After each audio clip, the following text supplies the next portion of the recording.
the understanding of how we can prepare for the threat that quantum computers will pose to existing cryptographic standards. Quantum computers will be vastly more computationally powerful across a small number of tasks. There's an architecture which is processing data. Sushil will be very much an expert in this area. But clearly some of the energy and the memory challenges, the memory bottleneck of moving data in and out of memory in order to process it is starting to kind of drive real sort of limitations in AI. You seem to say that AI and quantum can coexist. My question is, AI has somehow been democratized. Now, how long will it take for quantum computing to be democratized, in your view? And what are the main challenges? Whether it's 5 years from now, whether it's 10 years from now, it depends how optimistic you want to be. We want the technology to mature at the same rate that the sector is developing awareness and readiness. A lot of AI visibility is very much at the consumer or the individual level.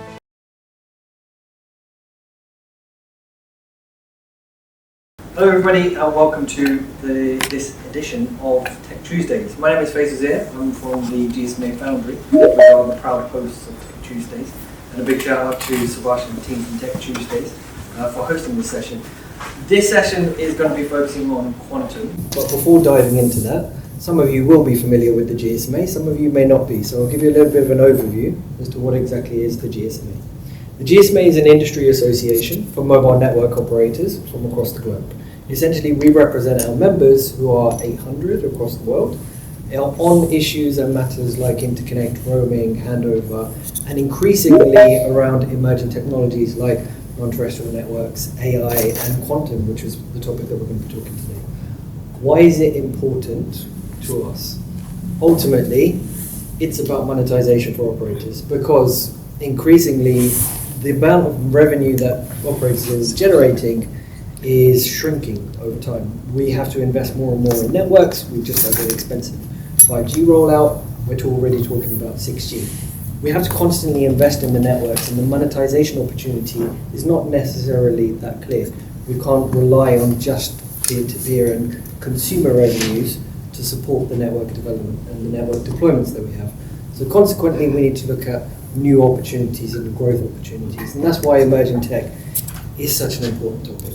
Now, in today's session, we're going to be talking about quantum. Quantum, without stealing the thunder of Sapphire, because Sapphire is going to be one of our speakers today. GSMA has been working on post-quantum cryptography for a couple of years now, but we're actually branching out into covering quantum computing, quantum networking, and quantum sensing. And this is just one of those areas that we're going to be focusing on from the GSMA Foundry perspective. With that being said, I'll hand over to Subhash, say a few words, and then we'll get into today's session. Thank you very much. Thanks, Faisal. Thanks to the entire GSMA Foundry team for hosting us. Hello, everyone, and a warm welcome to the 46th episode of Tech Tuesdays UK. I'm Subhash Ghosh, the founder of Tech Tuesdays UK. Before we begin, a couple of quick housekeeping notes. In case of emergency, God forbid, take the door out and the left of the stairs and go down. And of course, kindly ensure that your mobile phone is on silent mode at all times. Now, a warm welcome to all of you for joining us this evening. You are now part of a vibrant and growing community, a space where ideas are exchanged freely and innovation is sparked through open and honest dialogue. For those joining us for the first time, Tech Tuesdays UK is built on a simple but very powerful idea to create a space for unscripted, free-flowing conversations around disruptive technologies that have the potential to impact 1 billion lives. We meet on the first Tuesday every month, and on the remaining Tuesdays we host Tech Tuesday UK extra sessions, and followed by mixer sessions in collaboration with GSMA Innovation Foundry. Each session runs for about 180 minutes, but what makes this platform truly unique, as you realize, there are no script, there are no predefined questions, no constraints, just real conversations. We're still in a startup phase, and as we grow, we truly rely on your support. If today's session resonates with you, we would really appreciate your help in amplifying our message, share your takeaways, talk about us, repost our content. You can find us across all the platforms with the handle @TechTuesdaysUK. Now, with regards to today's topic, which is quantum and AI, we are entering a world where two of the most powerful forces in technology are beginning to converge. Individually, each is transformative. But together, quantum AI could redefine what's computationally possible. For solving that are currently intractable to accelerating breakthroughs in healthcare, finance, climate change, and beyond, we are potentially looking at a shift from incremental progress to exponential transformation. To explore this and more, we are privileged to be joined by an outstanding panel. We have Safar Lali from GSMA. Safar, please take your seat, please.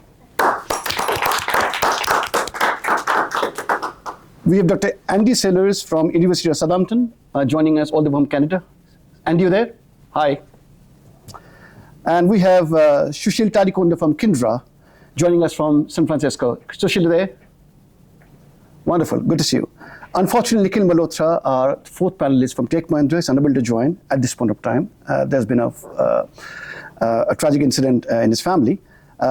So our thoughts and prayers with his family. But anyway, thank you once again for joining us. And before we begin, a small request. When you speak, please introduce yourself with your name and organization so we can continue building this incredible community together. Welcome once again, and let the conversations begin.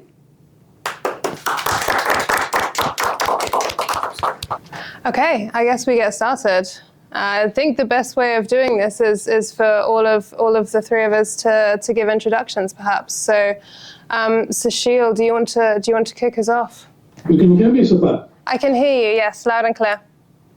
All right. Good morning from this side of the coast. I'm in California, and good evening for all of you folks. This is Sushil Tadikonda.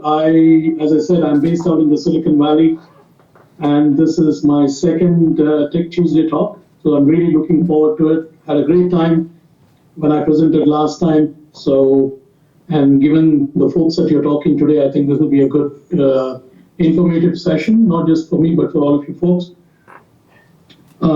So my background, I'm from the semiconductor industry, having built various computer chips, networking chips all through my career. It's a 30+ year career. Having started at Intel, building out the original Pentium processor, which was what I designed, to various networking, silicon, and all that. And recently, I embarked on this journey because I started having a bit more of a passion and interest in quantum computing for the past 4 years, and I have delved deeper and deeper into it. And one of the things that I have started is a venture studio and a fund. It's called Kyndra Venture Studios. It's based out in India, and primary focus is quantum and deep tech. Okay. It's not just the passion that drove me onto this, but I think there is a clear inflection point at this moment around the world, especially in India, where the country itself is trying to grow sovereign in quantum computing. So the landscape itself was perfect, given the acceleration that we see in the hyperscalers with respect to quantum. And it's a journey that I have started, and hopefully I'll get to talk a bit more of what we are doing and have a good discussion with the rest of the folks. Fantastic, thank you, Sushil, and we'll definitely come back and pick up on some of those points for sure. But for now, Andy, did you want to introduce yourself as well and give a brief profile? Sure. Hi, can you hear me okay? We can hear you. Cool. Okay, thank you. I'm Andy Sellers. I'm the Director of Strategy for Cornerstone. It's an open access silicon photonics foundry based at the University of Southampton. We fabricate photonic integrated circuits. We have a license-free PDK, process development kit. So our customers design the chips and we fabricate the photonic chips and supply them to our customers. To date, we've done around about 1,000 different chip designs for our customers. We've supplied chips to something like 120 customers around the world in about 24 countries. Roughly 50% of our business comes from academics, and the other 50% comes from companies, many of them startups. And typically the sort of things that the companies are developing are quantum chips for quantum. So hence my interest in this Tech Tuesday. And another area where we're quite active is companies developing optical compute. So for edge AI, how do you accelerate AI? So I'm kind of looking forward to this discussion and sort of digging deeper into these topics. Sort of related to that, I lead a semiconductor network that we call Canute, which is essentially a research exchange network. I sit on the government semiconductor advisory panel, and formally I set up the compound semiconductor applications catapult. And I think this is either my third or fourth Tech Tuesday, so really looking forward to the discussion. Thank you. Fantastic. Thank you, Andy. I guess I'll give my introduction now. I'm the newbie in the room, as this is my first Tech Tuesday. I work for GSMA, which is obviously the hosting partner of today's Tech Tuesday, and I'm sitting in the quantum technologies team at GSMA. What that means? Well, Faisal mentioned in his introductory talk that we have for some time been leading a program of work focused on post-quantum cryptography. And that is really the understanding of how we can prepare for the threat that quantum computers will pose to existing cryptographic standards. Quantum computers will be vastly more computationally powerful across a small number of tasks. And unfortunately, integer factorization, which underpins standard cryptography, is one of those tasks. So there's been at GSMA, as well as in other places, quite a long endeavor to prepare the sector to develop roadmaps and transition timelines for the shift to post-quantum cryptography. But lately, we've decided that that's not the only important impact that quantum technologies will make on the telco sector. We're now trying to look more in depth at the opportunities and benefits that the sector can gain from quantum technologies, whether that's quantum computing, looking at potentially optimization strategies to make your network more efficient, more secure, or whether that's monetization strategies for quantum computing, where telcos may be able to leverage their network infrastructure to offer cloud-based access, for example, to enterprises looking to access quantum compute. We also consider quantum communication. The most well-known and well-developed protocol for this is quantum key distribution, that looks at secure exchange of symmetric keys, but also in the longer term, expanding that into quantum networking, which is a more general purpose series of protocols which will enable capabilities like distributed quantum computing, for example, blind quantum computing, and as well as other unique capabilities and use cases. We're also particularly interested in quantum sensing and how that may impact the landscape, the telco landscape moving forward, particularly into 6G as we start talking more about integrated network sensing and ISAC. So across those three pillars, we're really just looking to explore the benefits that quantum technologies can bring to the telcos. It's very early days for this initiative. It's been approximately a year since the focus at GSMA was expanded to include the three pillars. So we're really excited to see where this will go, and especially with the convergence with AI. I think that's a topic that a lot of people are interested in. You have these two brand new, exciting computational paradigms, and it just makes a lot of sense to see how they can work together. So we've moved past the introductions, and I guess we should get some conversation going. So I'm talking right now, which means I get to ask the first question. It's two different paradigms, Sapphire. Because what I see for folks who are trying to look at AI and quantum, when I go and talk to folks as part of the ventures that we have started, you rightfully said these are two different paradigms that are emerging, right? One is you have AI, which is learning from the data itself.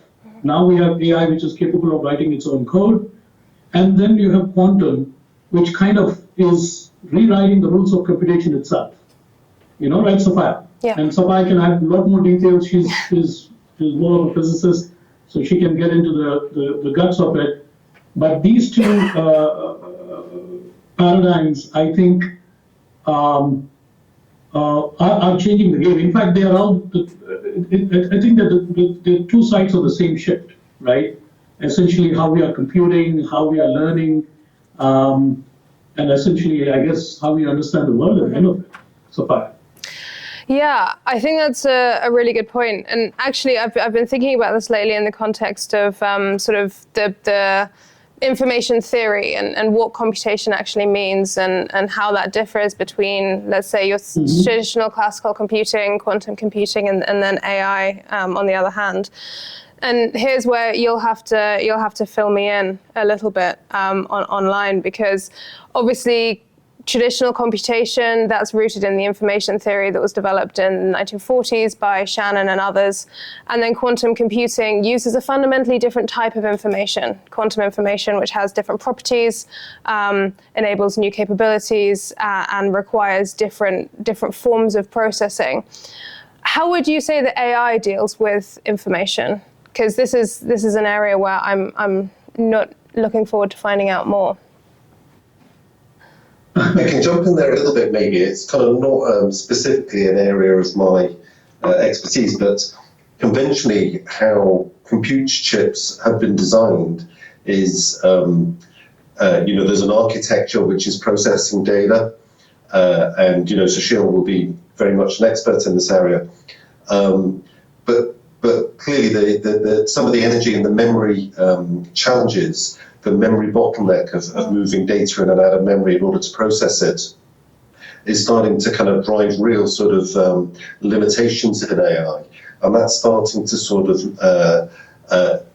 encourage an exploration of new architectures. And in particular, one of the new areas of exploration is in neuromorphic computing.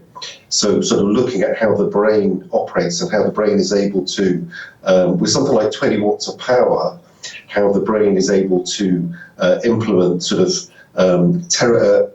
petaflops of compute power with very, very limited amounts of power. And it's really because it's optimized to process that data at the point at which it's needed to be processed. So the kind of model of the brain is that the brain on the whole is kind of acts in a sort of an idle state until it really needs to process some particular part of data, and it then sort of zooms in on that to process it very, very efficiently. And that's starting to influence how new architectures are being designed for AI compute chips. So conventionally chips, you have a processor, core processor, and some memory, and there'll be doing multiply accumulates or whatever it is on that data. That kind of model is all very well and good, but not particularly memory efficient and not particularly energy efficient. So certainly the new architectures, I'm actually at a semiconductor conference at the moment, and we're very much kind of discussing how those new architectures will be developed. And in fact, it could even be that AI is going to be one of the tools that will be used to optimize the chip architectures. Conventionally, the chip architectures have been optimized by engineers looking at where the pinch points are. But as we go forward, AI might be actually one of those tools that we can use to accelerate that sort of development and optimize the chip architecture. Fantastic. It's kind of like an iterative design process. Sushil, did you want to jump in and add anything there with the semiconductor background? I mean, if you think about it, both classic compute, quantum compute, at the end of it, we rely on chips, which are on both sides of the chips. It's just the way you look at it. Classic compute has always been traditional bits, which is 0 and 1s. The quantum looks at it in a very different way. It's all about probability theory. Okay, that's a subtle difference between classical predictive versus more of a probability theory. One of the things I was talking to Safai yesterday, when I jumped into quantum, if you all folks may, it took me a while for me to understand storage. Andy brought up the topic of storage because, for folks who read a little bit about quantum, it's quantum, as they say. In the case of classical, you have bits which are 0 and 1, so only 2 states. In quantum, it can be in trillions of states. It could be in any state that you want. Now, the question for me for a long time was, how does it save? Like if I were to take a qubit, as we call it in quantum, a bit in quantum is called a qubit. How would a qubit, which exists in so many states at the same time, be able to save its state? Okay, if someone were to build a quantum computer, I always thought that you had to build this humongous amount of memory storage to store all this information per qubit. And we are now talking about 100 qubits, 1,000 qubits, and God knows where we'll go. So there's no storage on the world which can sustain this kind of capacity, right? It took me a while before I kind of understood that what I was thinking was in terms of simulation. If I had to simulate a quantum computer, that's the kind of memory I would need if I had to save the states. But nature, and as Andy said about the brain, nature has its own way of storing this information. That's essentially what quantum properties are. The fundamental photons, electrons, they save the state. And of course, we have algorithms and stuff which go and tap into that state to make things happen. But this concept of storage took me a while because I come from classical compute. I've done that for 30 plus years. But this was my aha moment. Sapphire, if you want to add something to it, as I discussed yesterday.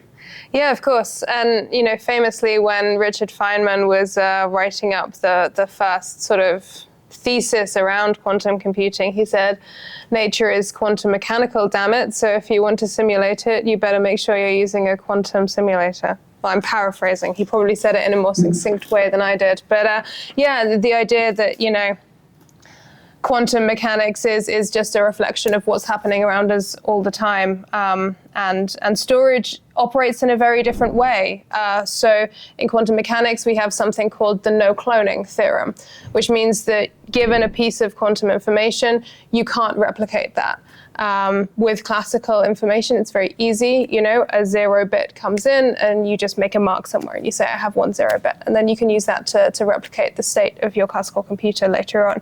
But there's no analog of that in quantum computing. If you want to measure your state in order to make a record of it, you will end up destroying that state in the process. So you can make a record of it, but then that becomes your new state. There's no copying or cloning. You can store it, but you can't copy it in that way. And that's one of the real challenges in quantum engineering and one of the sort of remaining technical milestones that we need to reach is the development of reliable quantum memories, which are able to, I'm going to say able to store a state. And what I mean by that is not to copy it, but to just hold it until it's ready to be deployed. And there are a number of ways you might need to do that. For example, if you want 2 states to be synchronized, you might need to hold one for a little while. And this is increasingly important as we talk about quantum networking protocols. But yeah, I think that to understand quantum computing, you basically have to throw out the entire dictionary that you learned in order to understand classical computing. It's very counterintuitive. That's an understatement, Sapphire. Yes, indeed. Yeah. You know, when I was talking to some of the folks, there was someone who asked me saying, hey, listen, how do I think of this quantum computer, right? And I was trying to tell them that you've got to start learning to think in a new, impossible way. Yeah. You know, because they asked me, okay, what would it take to build like this 100 qubit quantum computer, and someone saw this huge, humongous thing from Google. I don't know if folks on this call or on the platform there, if they've ever seen a quantum computer, it looks like something dangling from up in the ceiling. It looks completely sci-fi. You know, the whole bunch of wires and everything creeping up on that one. These are all the cryogenic machines, that because there are different ways of doing quantum computing. This is one of the ones which IBM, Googles of the world, the hyperscalers have come up with. It requires very, very cold temperatures as such. So if you look at the picture of that, it's an inverted thing, and it's very cold at the bottom, and it just goes up to classic computing on the top. But I tell people, in order to build a quantum computer, you need a very, very quiet room. By quiet room, I mean there shouldn't be noise, you know. You have the refrigerators which are colder than outer space. Then you have the system which requires to be a noise-proof thing. And And it's about programming with physics. That's what I tell them. It's about probability. You've got to think about waves. It's a different kind of a logic. And that's when I was saying that you've got to think in a new, impossible way when you have to think about the quantum computers. It's amazing that a lot of algorithms that are being written, short algorithms and all, which manifest the different behaviors of the quantum properties underneath it. So, yeah, it's very different than classical computing, even though it's the same thing, it's the same chips and stuff like that, but it's a very different way of looking at it. I think some of the, just jumping in to build on your point there, I think some of the challenges for quantum computing are going to be the scalability, how you actually scale the technology. And to your point about cryogenic systems and these kind of chandelier constructions that are put together, look very elegant as a physics experiment, but clearly to get the maximum benefit, we need to be thinking about sort of scalability platforms and how we can make them more robust from an engineering perspective.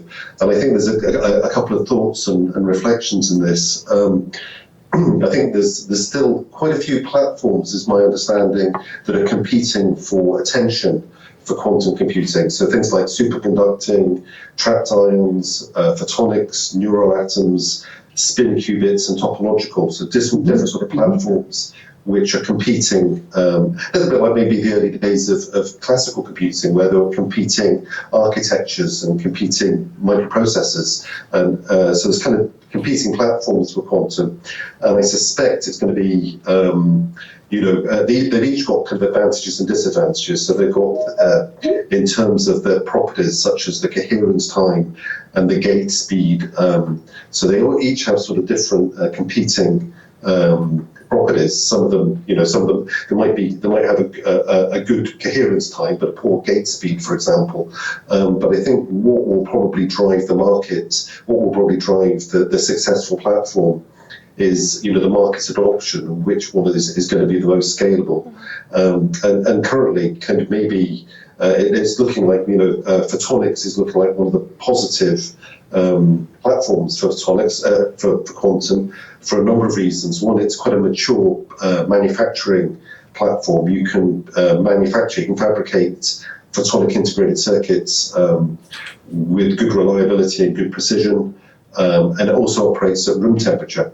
It does have some disadvantages, but it does have, it's got a number of advantages. But coming back to this kind of storage question, one of the challenges with photonics is that you can't store a photon.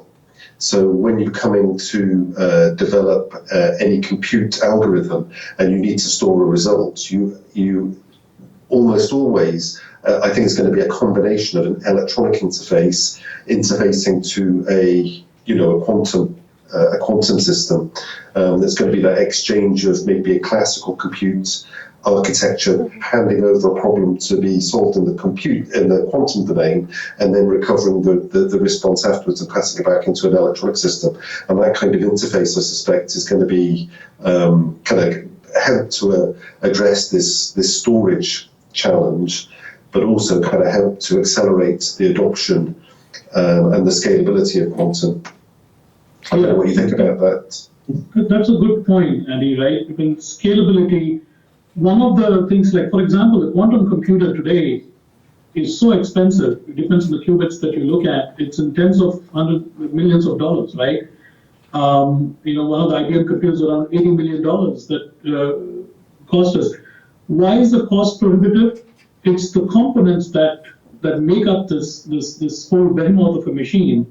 And I've done a lot more work on the superconducting side of it, Andy, because a lot of hyperscalers are into it, and I understand on the photonic side too. But these are so expensive. To scale these kind of computers, there needs to be a lot more effort that needs to be put in bringing the cost down of the ecosystem itself. When I say ecosystem, I mean the supply chain. See, that's one of the big areas that we are looking at it as a venture studio. We are looking at startups that can work on the supply chain itself to bring the overall cost down. And the second part that Andy mentioned about scalability, there's a lot of misconceptions. When I talk to folks, they say, listen, instead of 100 qubits, let's build 1,000, 10,000 qubits. That would make it very, very more powerful. But quantum works exactly the opposite way, in the sense that the more qubits you try to throw into the machine, the more noisy it becomes. So you really, really have to work hard to make it into a noise-free kind of an environment. So it works the opposite way. Like in traditional computing, I could put billions and billions of transistors to scale performance. Quantum necessarily doesn't mean, you can just simply increase the qubits. There's a lot more work to be done. I'm not saying that's not possible, given the way things are going, but you've got to think in a counterintuitive manner on this particular aspect of scalability, in my opinion. I've got one question. With regards to NISK era, use cases like QKD, quantum key distribution, and in life sciences you have got molecule simulation for binding energies. The use cases right now which I'm working on is specifically for calculating the binding energies of small molecules. And right now the algorithms which are available are like VQE and other adiabatic algorithms. However, the challenge is that, as Sushil is also saying, that the scale is the biggest hindrance, because molecules, even the small molecule binding energy requires the number of qubits to process a small molecule with 6 or 7 atoms bind together. And that calculation takes exponential amount of time to calculate binding energy. So is there any innovation or near-term innovation which is coming up to reduce the number of qubits in calculating variation quantum eigensolvers? Or we have to wait for larger, scalable, noise-free quantum systems to be democratized before we can do anything? Is it okay if I jump in on this one? Awesome. So I have to admit that you probably know far more about exactly how the variational quantum eigensolver works than I do. But to speak in general to the idea of scalability and how we're looking to achieve that for quantum computing, and this is one of my favorite topics, actually, because that sort of centrally revolves around the idea of decoherence, which is, why do quantum systems stop looking quantum? And this is something that has been baked into the fundamentals of quantum physics for a very long time. And if you're coming at it from just a pure quantum mechanical theoretical perspective, this is pretty much the measurement problem, or the idea of wave function collapse, which is that when you interact with a quantum system, it stops being quantum. And students who are learning physics will learn about the double slit experiment and how, when left unobserved, a quantum system will act like a wave. And as Sushil was thinking, you have to think about waves, and it will pass through those double slits as if it's some kind of fluid like water, and you'll form interference patterns that are associated with waves. On the other hand, if you observe that system as it's passing through the slits, then you won't observe that wave-like behavior. You'll have something much more like a series of particles passing through, and you'll end up with two patterns rather than an interference pattern at the end. And this is one of the really fundamental properties, which is that when you interact with a quantum system, you fundamentally change it. There's no getting around that. And that is what drives some of the really great capabilities of other quantum technologies. For example, quantum key distribution. The real benefit of that is that you have eavesdropper detection built in. If anyone is tapped into the fiber line along which a quantum key distribution protocol is running, they will fundamentally change the communication going along that line in a completely unavoidable way. So this idea of, you change a quantum system when you interact with it is both a great thing in some contexts and a really annoying, frustrating one in others, because in quantum computing, it's what drives that scalability problem. As soon as you start increasing the problem size, you're increasing the sort of, I don't want to call it the attack surface for decoherence, but the decoherence surface, let's call it, and the amount of interaction that your array of register of qubits, the possibilities that it has to interact with sufficient other systems to decohere it. And the way that quantum computing experts get around this is, well, there's threefold. There's error suppression, error mitigation, and error correction. And this is, in the context of quantum computing, it's all about trying to say, well, this system is fragile, it's quantum, decoherence is going to happen, we're not going to be able to get rid of that completely, so we just need to work around it. And the different qubit modalities have slightly different approaches to this, as some qubit modalities have longer coherence times by nature. Some qubit modalities are particularly susceptible to decoherence. So error mitigation and suppression is to some extent about trying to control the decoherence that your register of qubits is subject to. But I think, and I don't know, Andy, Sushil, if you'll agree with me, that error correction is fundamentally the one of those three approaches which is going to matter the most. And that looks at saying... I agree with that. Yeah. I think for a lot of folks, we are not there as yet. When you have a true 100% error-proof machines. So error correction is still progressing. At this point, IBM thinks 2029 will have error-free computing. But the point I think the gentleman asked with respect to the QKD and stuff like that, right? I think the innovation when it comes to QKD, to add to what Safai was saying, it's not about reducing qubits, okay, in quantum computing. But what we are trying to focus is how do you reduce the quantum resources that are required to secure these bits? Per bit, what are the resources needed? If you have fewer photons, for example, we said on the photonic side of it, fewer photons that are wasted, because that's the big key. A lot of things are wasted. You have less trusted hardware, however how good the hardware is, and of course, when you send the key rate that it goes over a distance, okay? So there are a lot of elements around this, which is what we need to look at. It's not always about qubits, so people have a misconception to always focus qubit, but there is a whole bunch of an ecosystem around it that needs to be improved or reduced. Error correction is a big component of that for us to get a very efficient system. Okay, there are a lot of protocols, right? 3-state BB8, whatever the protocols are. There are a lot of those kind of protocols which exist and are being worked on. But essentially, I want us to think, when it comes to quantum computing, start thinking in a different way, which is not always about qubits, but there is an ecosystem that we need to make better.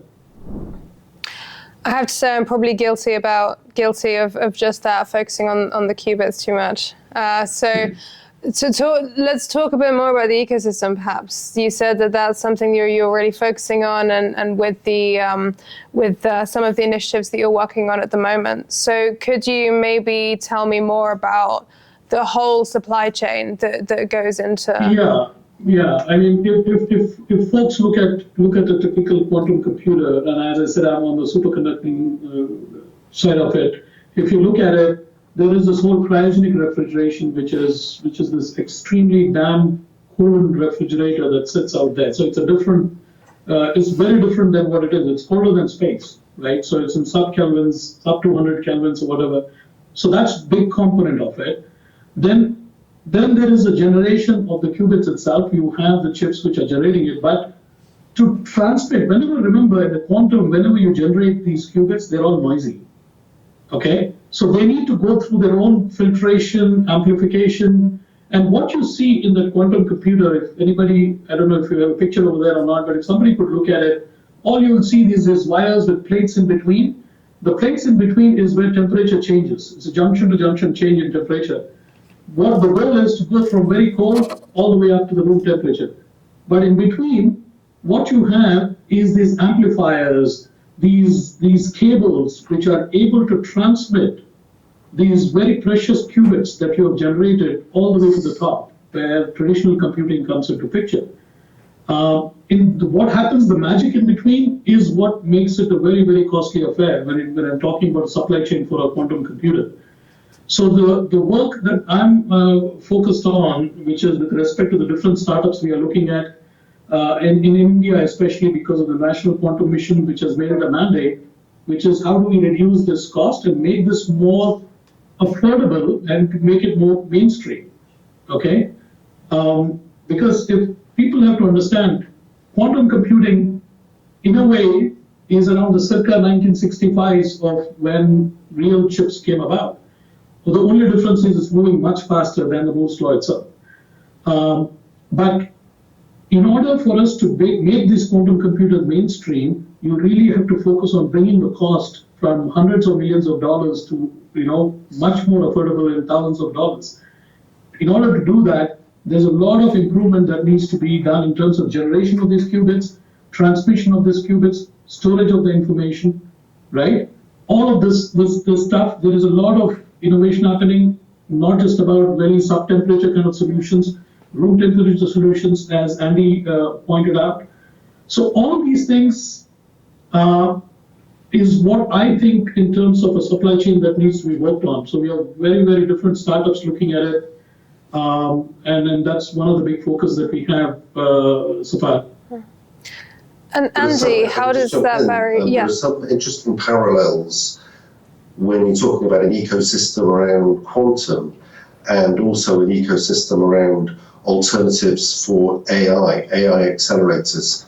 So there's a bunch of work going on at the moment looking at optical compute, and optical compute and analog compute, actually, analog is compute as well, and other sort of paradigms. But optical compute in particular operates at very, very high speeds, it has very, very low latency, but on its own, it's unlikely to disrupt, it's a disruptive technology, it's unlikely to disrupt certain parts of the AI compute. So, for example, it's unlikely to massively disrupt data centers, I think, but it is quite likely to disrupt AI at the edge AI, simply because that's probably the area which is innovating faster. There's probably more opportunities to innovate in that space.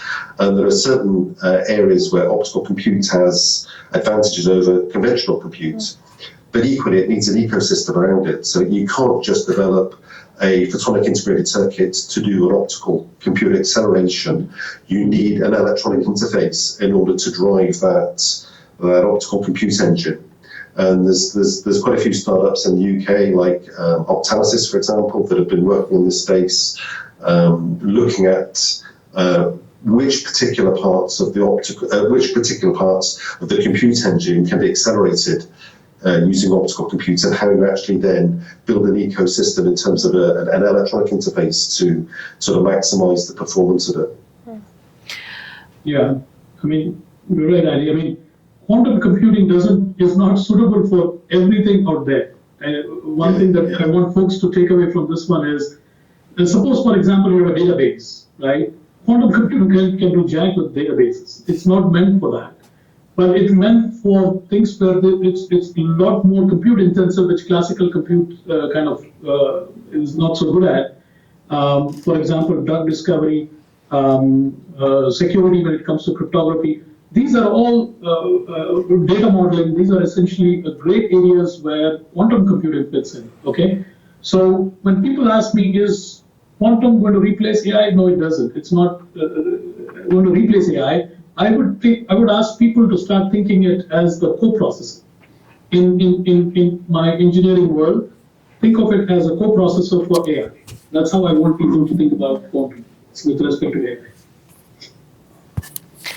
Andy, I wanted to pick up a little bit on what you said about optical computing potentially being really well suited for AI at the edge. Could you just tell me a bit more about that? Because AI is definitely where I'm looking to learn from this in particular. Yeah, sure. So I think specifically, AI at the edge at the moment is using conventional processors to, receive data, process that data, doing things like weighted multiply accumulates in order to look at, make inferences and what have you. Sometimes it's kind of filtering that data and send it up to the cloud to make a decision. Sometimes it's making a pre-decision at the edge. But that process of digitizing the data and then processing the data is energy, consumes a lot of energy, takes a degree of time in order to do that processing, and some of that can be done directly in the optical domain. And there are a couple of advantages in doing that in the optical domain. You end up with the speed at which the processing can be done. It operates much faster. There are some quite interesting nonlinear properties that can be exploited. For example, if you're going to do things like Fourier transforms, sort of the building blocks of multiply accumulates, then there are kind of nonlinear materials which will directly do, if you convert your data into an optical signal and use nonlinear materials, you can actually directly infer Fourier spectrum components using optical techniques. So it's a much faster technique. There are some limitations in an optical compute engine, and they are effectively kind of the electrode to optical conversion and optical to electrical conversion. They tend to be the sort of the limitations. So you want to minimize that as much as possible. But once you're into the optical domain, there's a number of building blocks which people are starting to explore at the moment, not dissimilar to how you design a conventional microprocessor, sort of fundamental building blocks that you might use in digital electronics. There are kind of equivalent building blocks that you use in optical chips that are now being started to be explored in order to see which parts of the edge AI you can accelerate most effectively. Yeah. And then, Sushil, talking about quantum and AI as co-processors, how do you see quantum fitting into potentially edge distributed AI architectures, if at all? Sorry, can you repeat that? Yeah, of course. So you said that you like to think of quantum potentially as a co-processor for AI. So are you thinking, like Andy was saying, in terms of edge AI, or are you when you say that you have a more centralized, maybe data center hosted model in mind? How do you see that working? Yeah, I mean, so if you look at the AI stack itself, right? I mean, we need to understand where the quantum plays a role in the AI stack itself, Sapphire. If I look at from an application perspective, okay, today we are ready with post-quantum security. I mean, there's a lot of work that has happened in there. There's a lot of things happening. So there definitely we can play a role to enable more of AI processing on that. Okay. When it comes to data modeling, that is something that I see as work that is ongoing, but it's still a little bit ways away. Now, when you're looking at a lot of machine language stuff, and you're looking at sampling stuff for that, I think that's on track. That's something that I see things happening in here from an application perspective, right? When I look at it from technology enablement side of it, as I said, from a hybrid algorithms that's already in place today from a quantum perspective,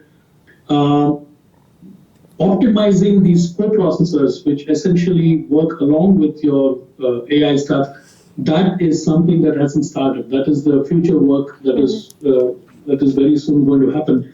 Because in traditional computing today, you have accelerators sitting in to accelerate the processing of it for data to go, for AI to work on it.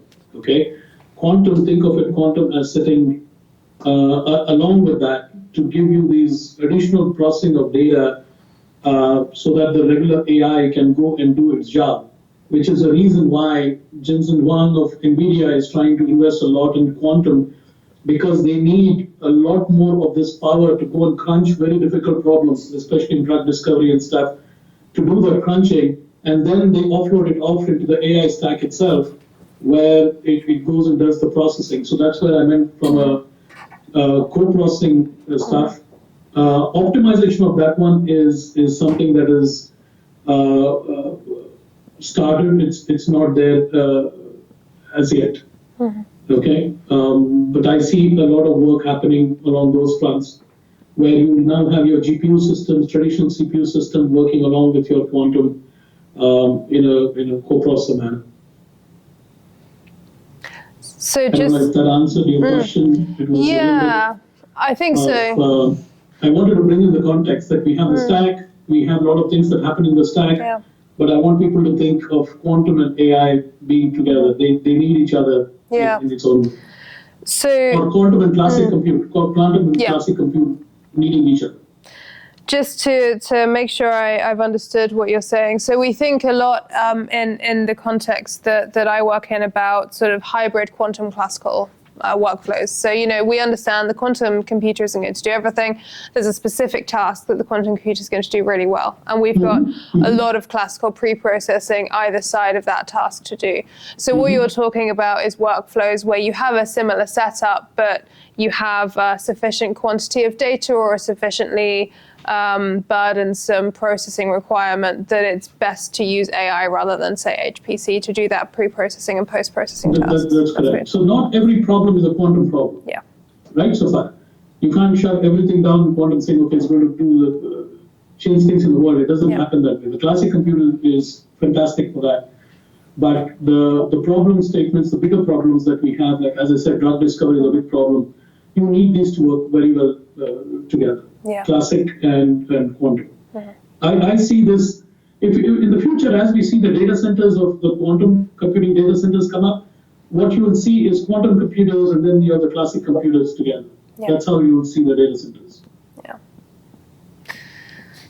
Andy, is that sort of in line with what you think about sort of co-processing and use of quantum and AI together? Yes, I think that's what I meant by co-processing, both from a physical point of view, but from a conceptual point of view, right? AI needs quantum. In fact, I was talking to the folks running the infrastructure at Meta. My neighbor, he runs the infrastructure. They're all thinking about saying AI writing AI. We're already there. AI does write its own code, but true sense, where AI can become the master of its own domain, it needs quantum. Okay, and that realm, they are thinking more in terms of the 2030 timeframe, when real, true, error-free quantum computing comes into picture. So I think I understand what AI to quantum, right? Real, true AI, they do need the quantum computing in the lead. I think I understand what AI will do for quantum. It's a sort of a pre and post processing boost. I'm not 100% sure I have a really solid conceptual understanding of what quantum will do for AI in the other direction. Where do you see the predominant utility in that sense? So it's no longer AI as a tool to support and to, prepare data for your quantum workflow, but it's in the other direction. We're using quantum to potentially boost the performance of AI. Where do you see that coming in predominantly? So Continuum as an organization has launched an quantum machine learning framework. That is exactly, I think, proposed by Continuum to basically train large language models based on synthetic data trained through quantum computing. Because quantum computing can basically host in their own qubit workspace a lot more information, and that information can be used to train the large language models. I haven't gone through the detail, but I've gone through the paper Continuum has shared with this framework launched. So the idea is that quantum computing will be used to basically train a large language model. Yeah. Okay, and I guess that's coming back to the information point, right? It's that you can use a quantum system to store and process information in to some extent a fundamentally more efficient way. Have I understood correctly? I haven't gone through the paper in detail, but this is what I basically gone through, that there are organizations which are proposing the other way around, how quantum computing can be leveraged. Yeah. But I need to research in more detail how it actually works, what they are proposing. Yeah. Andy, do you want to dive in on any of this? I don't have, I think, the information, but if anyone in the panel can shed some light, that would be great. Andy, I feel like we should come back to you. What's your view on sort of the not just the architecture, but the users, I guess, for convergent AI and quantum co-deployment, as it were? Yeah, I think it's a very good question, and I think the use cases are probably going to largely direct where the innovation funding goes. So if we can start to solve fundamental problems that we can't solve at the moment, that will direct the innovation, that will direct the innovation funding.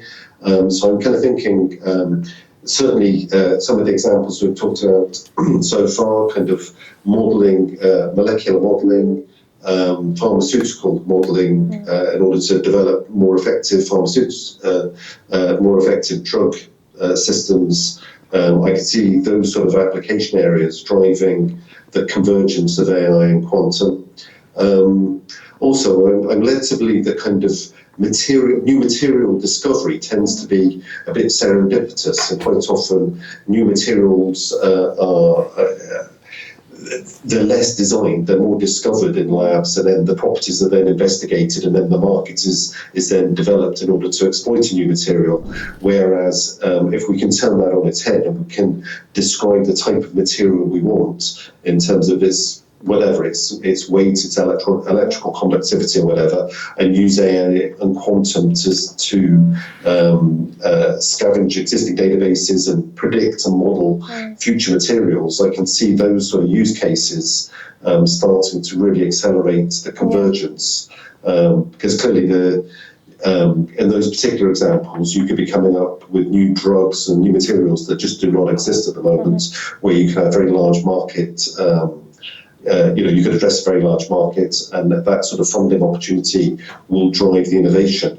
And I think I understand your quandary there, Sapphire, about AI driving the discovery of quantum, but how does quantum accelerate AI? It feels kind of less clear, that dimension. Unless, I find it harder to visualize that way around. I agree with you on that. Yeah. Although, as let me give a little color on this one, Sapphire. Especially when it comes to drug discovery, or as Andy talked about, materials, right? One of the strongest overlaps I feel when it comes to quantum AI is this particular segment, which is materials and drug discovery, right? If someone, I think someone also mentioned about molecules and stuff just now. One of the biggest impacts that I see with respect to AI and quantum. So in this particular area, for example, AI would be generating all the candidate molecules, as they call AlphaFold and stuff like that. Someone who's into this space, they understand that. But AI would be generating these candidates. But one of the big things in drug discovery is how do you simulate these molecular interactions? Yeah. Where to get a very accurate data, the traditional compute cannot do that. You need supercomputers to do it. This is where quantum comes in. So AI is generating the molecules, quantum is simulating the interaction of the molecules. Okay? Yeah. When you combine these two, that's how you get your drugs or new materials or catalysts or whatever you want to call it, right? Yeah. Okay? So that, I think, is one of the strongest use cases that I see. And also someone mentioned QKD just now. This is the other strong example that I think when it comes to quantum and AI, because what's happening now is AI is looking at, how do I break all these, like, how do I look at threats? How do I detect all these threats and stuff?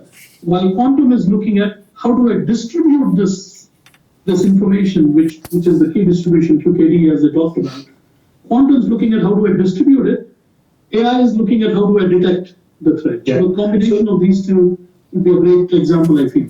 Yeah, so Sushi, just to add, I think probably the counter argument is that the drug discovery is basically AI is generating the molecule through graph neural networks and other techniques, and then those candidate molecules are basically simulated to calculate the binding energy. The more stable the molecule, the better the outcome would be. However, the point was how quantum computing can be leveraged to basically feed into making AI more robust and increase the capabilities of AI. So I've just pasted in the chat window the exact paper which I was talking about. Quantinuum as an organization announces generative quantum AI for like commercial use case where a synthetic data can be generated by quantum computing, and then can be fed to train the AI models. So this is the use case which I was talking about, but right now I don't have any in-depth awareness of how this actually framework works. But this is one thing which I would like everybody to look at, how quantum can affect and impact AI quality, robustness, and scalability. So I think we've almost got three So separate models I'm there. looking at that website. So this is what you're talking about, right? Where they're using quantum computers to generate the data, which is harnessed by the AI systems and stuff. So this is, I'm saying the fidelity. Okay, all right. But the thing is, I am just trying to get the systems running for drug discovery. I'm already working on it. However, the challenge for me is that I am using quantum simulator. I'm trying to get a D-Wave kind of, I think, time to basically use a larger system to simulate some simple use cases for the agentic system which I am building. So I think times are exciting, but quantum accessibility and scalable quantum computing accessibility is a big challenge for researchers like us. Okay. Interesting article. I'm still looking for it. I just wanted to make sure we had an opportunity also. So I see there's a couple of hands raised from people online. So if you have your hand raised, start talking. Please jump in. Hi, this is It's a two-way street. I learn a lot. Yeah, all right. Yeah. Great. Hi, Harvinder here. I'm a business head at Demand AI. We are a demand gen platform. Sushil, thank you. Andy, I think this has been really intriguing discussion, especially for someone like me who doesn't often get a chance to deep dive into quantum. So my question is, if I'm already seeing ROI from AI, in demand generation today, is quantum something I should actively be sort of planning for in the next year or so, or just keep an eye on? I think it depends on the field that you're in. Okay, as I said, don't just look at quantum as something that is going to change your world. Yeah, you need to understand the kind of field that you're working in and whether you need a compute element like quantum to solve something for you. Okay, so there's a big misconception amongst people, right? That quantum is here to replace everything in the world. It doesn't. It's not like that. As I kept saying, it's a very complementary thing to go with it. But at the same time, the use cases that quantum is applicable is there are a few use cases right now. Okay, where there is a huge amount of data that needs to be looked at. A lot of simulation has to be done. So please look at the field that you're in. As I said in the beginning, let's say you're in the database field, quantum doesn't matter to you. All right. Okay. So please look at it from that perspective. If I can add to that, I think Sushil's absolutely right. Some of the quantum applications are much closer to market than others. So some of the applications include things like quantum gravitational sensing. In other words, you can see distortions, subterranean distortions, by using quantum effects to look at the changes in density and gravity. Now that's really interesting if you've got pipework across the city and you're wanting to, instead of just digging up the roads randomly, you need to work out where there is existing infrastructure that's buried. You can use quantum sensing, quantum gravitational sensors to map that subterranean infrastructure. That kind of reduces your disruption when you're digging. So there's some interesting applications there. Some interesting dual use applications. So there's some civilian applications clearly that avoids digging up roads unnecessarily. And the defense applications are very interesting because you can detect the presence of, of other bodies that shouldn't be, for example, submarines. You can use gravitational sensing to detect the presence of submarines. So some very, very interesting applications. There's another application which is quite a bit closer to market than perhaps pure computing, and that is position, navigation, and timing. So currently, our position, navigation, and timing is dependent upon satellite signals. So we need satellite timing in order to work out a triangulation, in order to work out where we are on the planet. That technology is highly susceptible to interference. Quantum position, navigation, and timing doesn't use satellite communication, so you can tell precisely where you are using quantum sensing. That's very useful. Firstly, it's very useful again in a dual use scenario. One of the EU ministers' planes was their navigation was disrupted while flying over Eastern Europe, and there's a question about who is responsible for that.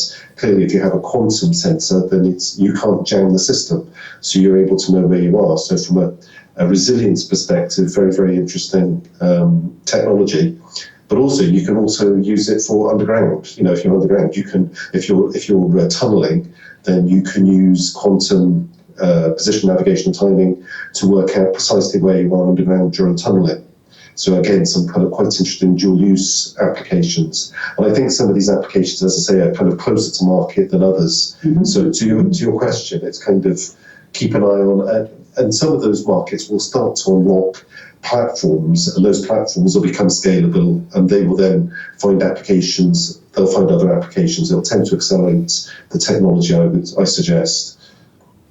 Oh, I'll add one little extra thing to this one. Absolutely. Because we are ventures, right? We look for companies and where there is market opportunities and things like that. Mm-hmm. Recently, I was in India at the Raman Research Institute and the Indian Institute of Science. They showcased to me a brain sensor, right? You have this. Remember, for brain sensing, you have this little skull cap that you put on the head to look at things inside. And what I learned is that a lot of the neural activity that happens in the brain, apparently it produces very weak magnetic fields. And that's essentially what you're trying to scan and look for. So the traditional these helmety kind of things cannot catch these weak signals. this is where, as Andy talked about, saying quantum sensors come into picture. Quantum sensors are very powerful because they can detect these kind of weak signals, even at a femtopico or whatever Tesla kind of thing that they talk about. So think about the practical applications. And what I saw is you now have a helmet which could do what typical MRI and deep kind of scanners would do, which is very expensive, and also for rural countries, like rural areas, not like a good possibility, right? So here is a very good use case example. There's a lot of work going on, but I see this to be very realistic.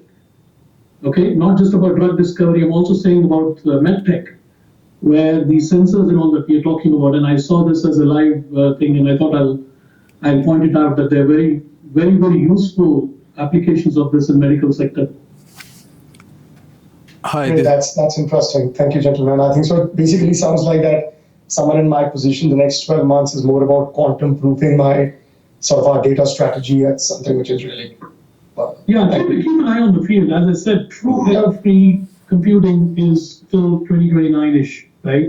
Right. But the way things are progressing, I was talking with Safai yesterday, and she corrected me when I said, "Listen, I still see a 5 to 10 years." She's like, "No, it's much earlier." I said, "I can't argue with you, physicists. Things are moving very fast." Safai can add more color to it, but please keep an eye. This field is changing a lot. Thank you very much. It's also worth, just building on that, it's also worth looking and keeping an eye on the fundamental building blocks that are being used to build quantum systems. So, for example, things like atomic clocks, single photon emitters, single photon detectors, tunable lasers, those sort of building blocks. Now, as with any new technology, there's quite a lot of competing building blocks, kind of competing for attention and competing for market share. And once one of those building blocks becomes more mature than another, then it becomes scalable and the cost comes down and the reliability goes up, all those good things. So things like tunable lasers, where you might want to tune a laser because you're using it to freeze an atom, tune it into a particular atomic spectra to freeze that atom.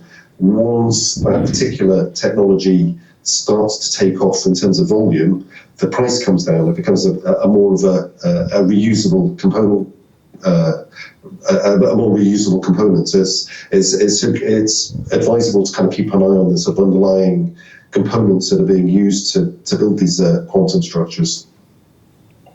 Agree. Thank you, gentlemen. I'm aware we have a question in the room as well. So Yeah. Hi, I'm Rajiv here. I'm a data management consultant. My question is, you seem to say that AI and quantum can coexist. My question is, AI has somehow been democratized. Now, how long will it take for quantum computing to be democratized, in your view, and what are the main challenges? Andy, you want to trash it, or should you want me to go for it? As I said, listen, one of the big prohibitive things about quantum computing today is the cost. Okay, it's the big guns who have these big quantum machines. You can have like a 16 qubit, 10 qubit, kind of the small 6 qubit kind of machines, which are more useful from an educational perspective, but don't really add value much to it. But for us to scale to these really affordable machines, the supply chain cost has to come down. It's still ways away. Okay. When I talked about 5 to 10 year time frame, I think that's what I was talking with Sapphire. Yeah. But that's typically what I see. There's a reason why companies like Metas and all that think that 2030 is the most realistic time frame, and they would see the big deployment of it, is because we need to go through a certain thing. Error-free correction, as Sapphire mentioned, is a big component of it. But the supply chain cost has to go down. That's where a lot of emphasis has to go in, which is the reason why we are trying to build all these companies in India, which would look at how do we reduce the cost, not just from labor perspective, but also materials and everything in there. Cost of supply chain has to come down. Algorithms have to improve, because remember, as I talked about, you're thinking different, thinking ways in a different way. algorithms have to improve, and I think for this to all come together, error-free, the quality of materials, the purity of the materials, all of this has to come in together to make it into a very affordable machine. So we still are some years away. Yeah. So Sheelan, and don't you think photonics is the way to go? Because the biggest inhibitor for quantum computing is to maintain everything at a very low temperature, to make qubits keep in a coherent basically state. So if photonics, we can run it at room temperature, and if we can overcome the limitations, that would be one of the areas of basically progress. Definitely. So if you look at the different modalities, remember Andy mentioned the different modalities of quantum computers somewhere in the middle of the conversation. We have many. The superconducting side, which I talked about, that's a proven one which these companies like IBM's have gone after because it's a very predictable model for them. Photonics on the other side gives you a lot of promise. Yeah. One of the challenges in photonics is to get to very good photons coming out of it. Okay?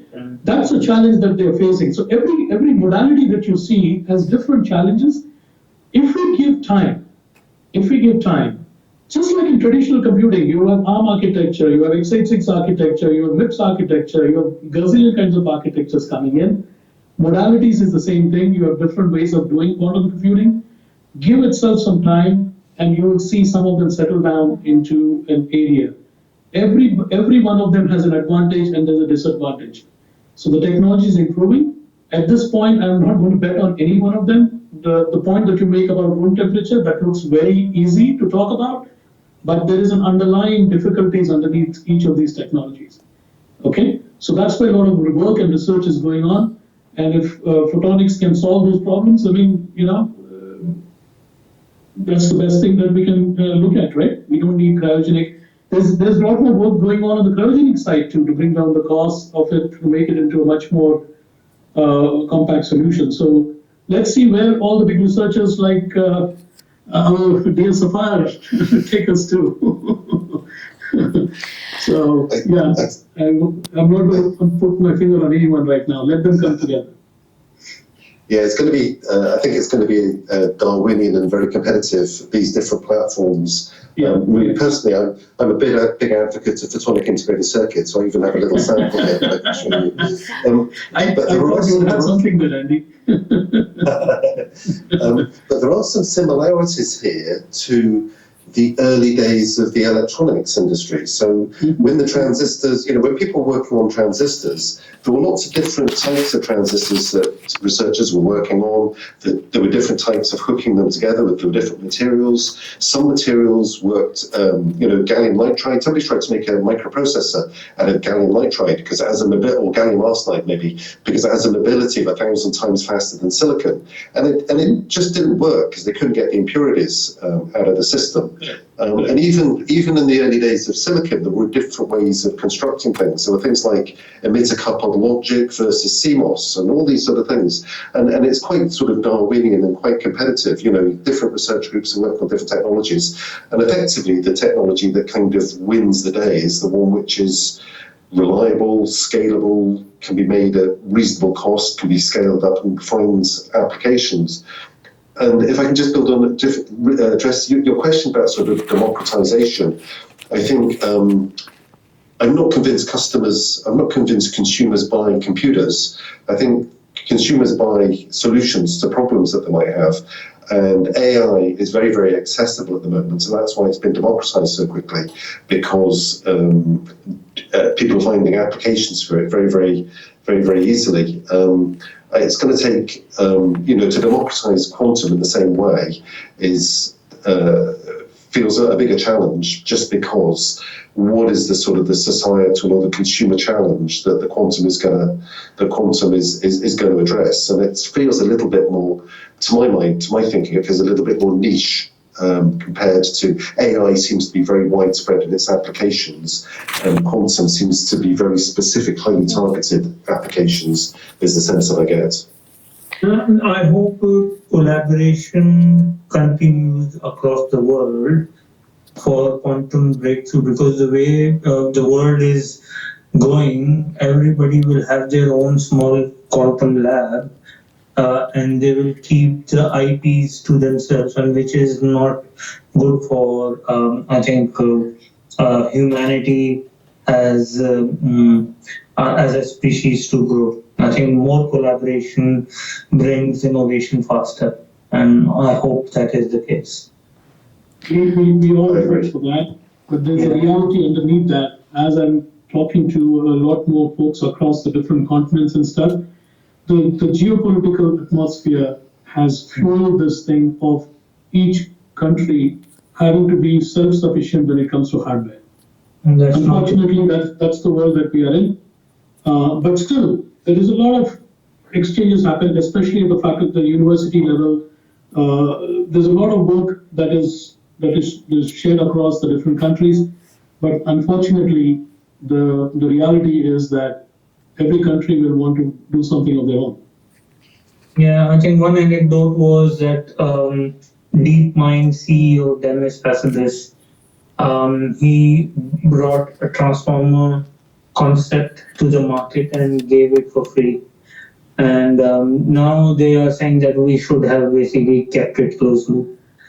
The transformer model changed everything since 2017. So I'm just saying that is the classic example that everybody was able to access that breakthrough, and look where we are. In 6-7 years time, AI is breaking grounds, and if we are going closed loop, everything will go at a snail's pace, in my view. I understood. Just any open source stuff, when we put out there are millions of minds putting into it, so of course it's going to improve. But unfortunately, as I said, there are other political forces that anyone in this room, I don't think we can do much about it. I wanted to briefly pick up on the point also about democratization and timescales, because a lot of the work we do is about trying to prepare organizations and sort of looking at a sector level, how do we get the sector to a place that when, whether it's 5 years from now, whether it's 10 years from now, it depends how optimistic you want to be. We want the technology to mature at the same rate that the sector is developing awareness and readiness. Because I think with AI, and maybe Sushil or Andy will chime in and tell me they disagree, but with AI, I think that emerged so quickly, and with ChatGPT and the development of large language models, that was very much a technology that people then scrambled to keep up with and to figure out what to do with, not necessarily at the consumer level. And a lot of AI visibility is very much at the consumer or the individual level and how it interacts with your personal life. But more at the organizational level, there wasn't a lot of AI readiness ahead of that capability being unlocked. And to some extent, I think that has probably created difficulties, not only on the organizational side, but also in terms of things like regulation and laws and the whole conversation surrounding how we use AI in a responsible manner. With quantum computing, I think we have an opportunity to do it differently and to maybe do it better, because we have some of these really credible industry roadmaps. I think IBM and IonQ, amongst others, targeting sort of between 2029 to 2032-ish for when we'll have sort of fault-tolerant or error-corrected quantum computing. That gives us a real horizon that we can work towards. And from an organizational perspective and in terms of change management, that's really positive, because using a quantum computer is not going to be as straightforward as, turning on your laptop and opening an app. It's much more akin to, in the days of early computers where programs were sort of built on a really bespoke level, and there wasn't, out of the box software that you could use with a lot of flexibility and variation in it. So in order for an organization to get anything out of a quantum computer, it needs to have a really good understanding of which use cases are going to be near term, potentially high value, potentially feasible from an integration perspective. How are you going to go about integrating that into your existing workflows? You need to have a clear idea of the types of calculation that a quantum computer will do better than a classical computer, or better than an AI or HPC. And you need to start understanding how to turn that into some maths that you can then turn into some code. And all of those processes are lengthy, complicated, and require organizational talent and skills to manage that.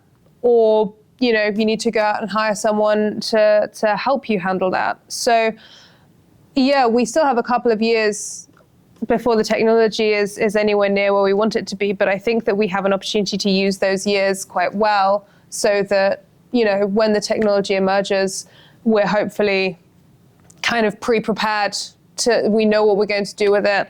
And that's not to say, of course, that we won't when the technology is available, that won't accelerate the rate of use case discovery and all of that. Yeah. Well, what do you think? Like today, when people, the usage scales, most people don't care about what's underneath. It's the application side that most of the users care about. So hopefully in the future, like today, for example, when you launch something off into your Azure or your AWS, you have no idea what's happening behind the scene. You take it for granted that there's a GPU sitting there, there's a CPU sitting there, and it's doing its job, and what you get is the result.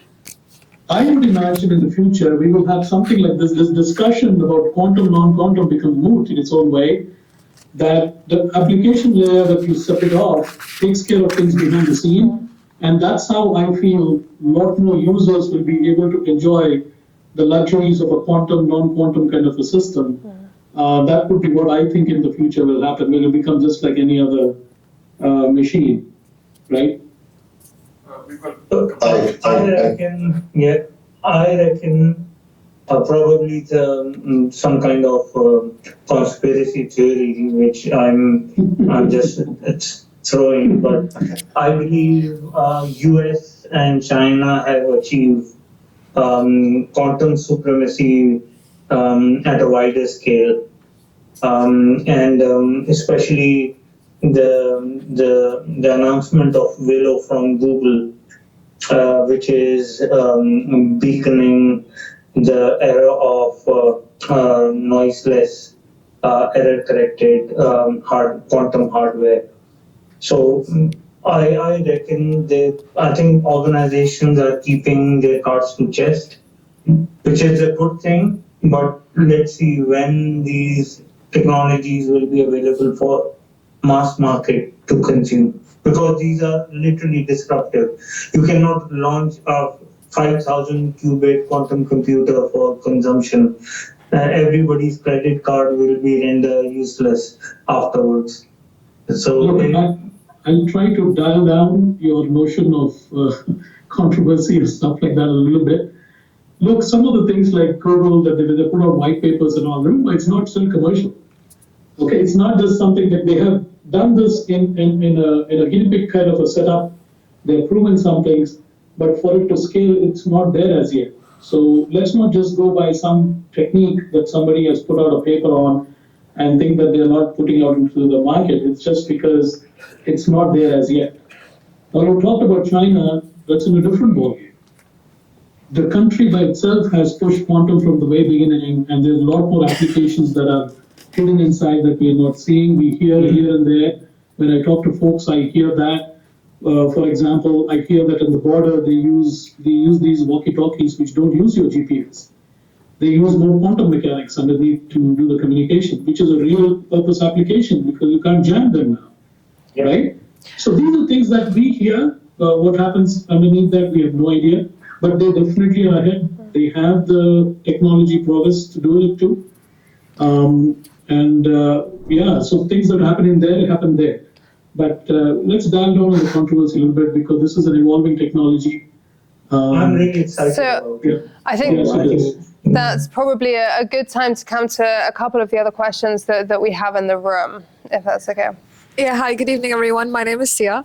I'm a brand strategist and a marketer, so a different outlook over here. My question is that we have built such a hyper-connected world that is so data-heavy. Don't you think that that's making all quantum investment to be playing more on the defensive, like Sushil said, to be like bringing out the big guns, but we're playing more on the defensive than to be able to capitalize on all of the things in the world they can improve? Right now, we're scaling technologies like ambient computing, for example. We're trying to connect more things in the world. We're trying to have more seamless experiences just in daily life. And that is scaling at a significantly faster pace than quantum computing can catch up just because of the resource constraint that's there. So don't you think that, yes, the investment is absolutely necessary, but it's primarily right now playing defensive to all of the other innovation that's currently just very rapidly coming into play in everyday life?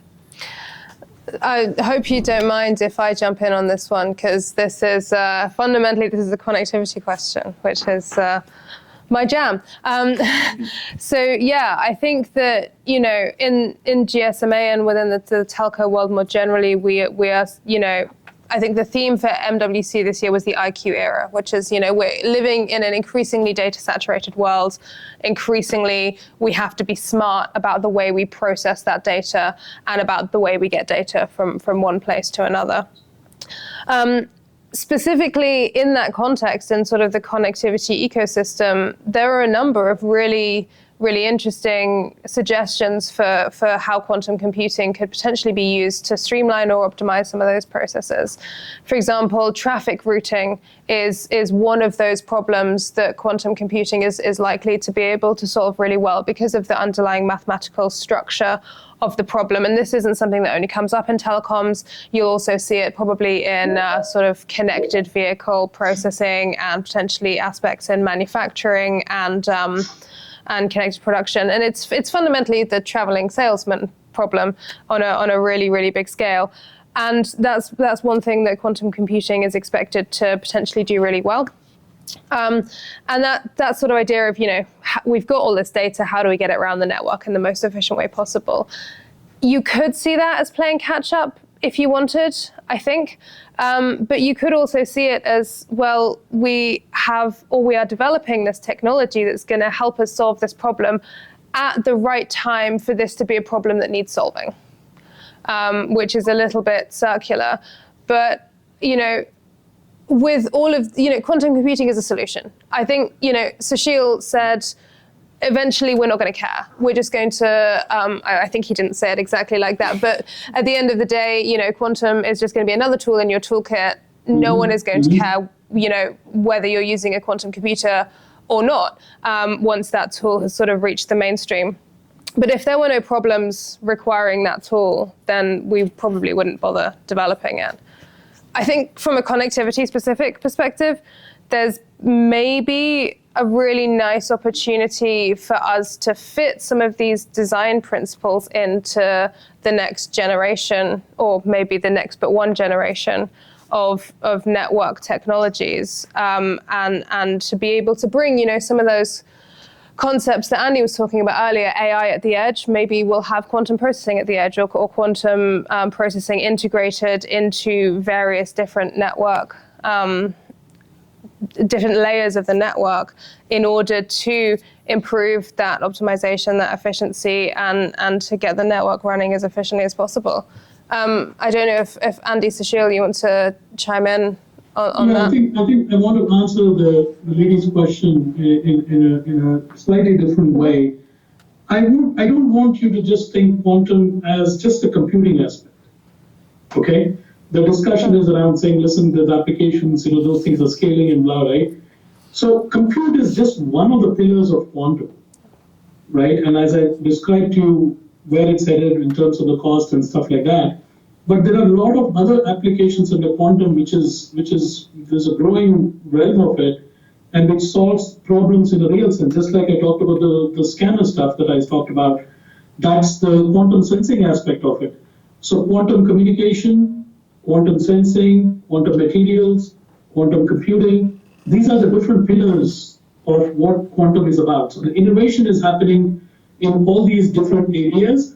some of them we as users typically tend to talk about. We focus primarily on compute, but please don't lose out on the emphasis on the other areas which are changing the whole game. Something I just wanted to add to Sophia's thoughts. I think it's very difficult to predict when you have a rapidly evolving technology. It's very difficult to predict where those applications are going to emerge. When the first computers were introduced, the first personal computers, they ran spreadsheets, and that was kind of the limitation of what people thought a computer was for. It was to do repetitive calculations on a spreadsheet. And nobody imagined that you'd use a computer for facial recognition.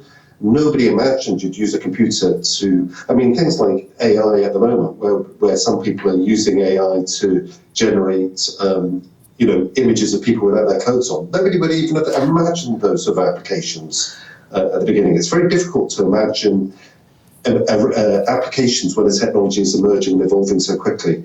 So to Shashil's point, I think once quantum starts to be, once it starts to be scaled and have those initial applications taken to market, users will naturally engage with the technology and will create things that we can't even imagine at the moment about how to use the technology. And it'll kind of, it'll become exponential in the way that computing and other rapidly evolving technologies have become exponential. So I think it's quite difficult to visualize some of these things in advance. Yeah, I'll try to keep an open mind. Andy's a lot into quantum sensing, Andy. And someone was telling me the most underrated thing in the whole quantum pillars is quantum sensing. And what people don't understand is when it comes to near-term commercial value, probably that's very close to it. Yes. Yeah. So yeah, absolutely. Just to add to your thing. Yeah. Sorry, go ahead, Sapan.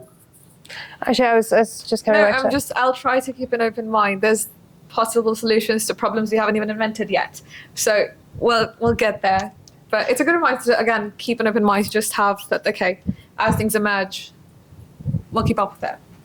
Yeah, and I don't know if you have any sort of favorite predictions that turned out to be false, but if you go back 100 years or more, you can find credible people publishing themselves in newspapers saying things like, the internet won't last 10 months before everyone gets bored with it, or something like this. So I just think it's worth remembering that it's very hard, impossible to predict how all of this is going to go. Okay, we've got a question.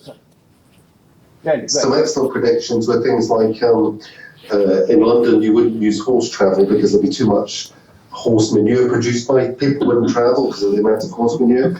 Another prediction, I think one of the early automotive companies predicted very few cars because they didn't think there'd be enough chauffeurs to drive the cars. So they didn't envisage a situation where people would learn to drive their own car because cars initially were only sold to the very wealthy. So there was this prediction that there weren't enough chauffeurs for cars to be a mass form of transport. All sorts of crazy predictions when a technology is brand new and people have not started to think creatively about how you use that technology. All sorts of crazy things. Okay. So my prediction is that the computing would be bionic or organic, because as Sapphire mentioned that the world works in a quantum mechanics way. Photosynthesis, ammonia production, all these main processes in the world and in existence majority of them are quantum related. So for us to move towards like a bionic or organic direction is where these processes can work at room temperature. Right now, with these processes and stuff, what I can see is that you have to maintain a lot of control. With bionic and organic is where you will have more window to operate and easier to maneuver. This is what I can think of. Said Subhash here. Yeah. If you don't mind, can we take other questions, please, in the interest of time? Yeah, hello, Gaurav here. My name is Gaurav. I run a startup called Advanced Nonlinear Technologies, where we compress transformers to fit into a chip. Well, that's aspiration. My question is broadly, like we're talking about prediction, but there are always underappreciated papers or work, which we never thought will actually create the revolution. Coming to the silicon, I think though there was Moore's law, but Dennard's scaling law was one that led to Moore's law marrying Dennard's scaling law, and then what we saw till the subthreshold regime come up. And same happened in there was a paper in 2020 by OpenAI talking about the scaling law of large language models. Broadly, you keep on throwing in data and compute and keep on getting better. And the impact came 2 years later with ChatGPT. And is there any, yes, Sushil, you did say you don't want to take a bet on something, but is there any paper or any word that you guys can put a finger on in the quantum world where you say there is something out there which can actually lead to a massive commercialization of this particular technology? I can jump in for the first one. I'm sure we'll each have an interesting and probably three completely different things here. We've already had Quantinuum brought up today, so I'll bring them up again. The Helios computer, which was Helios, which was I think launched towards the end of last year, has I think close to a 2-to-1 ratio of physical to logical qubits. And what that means is it's in the context of error correction, how many we haven't talked that much about, I guess, the principles of error correction, but for each logical qubit, you spread the information around several physical qubits, which makes it more resilient to errors. A lot of models of error correction have physical to logical qubit ratios of more like 50 or 100 or 1,000 or 10,000. So 2-to-1, that could really bring the error correction horizon a lot closer. And I think that would lower the overheads really significantly to just the number of qubits that we need in order to get useful computation done. I think that would be really significant. Okay, thank you. Yeah, Gaurav, I'd love to learn what you guys do at your nonlinear technology company. Yeah.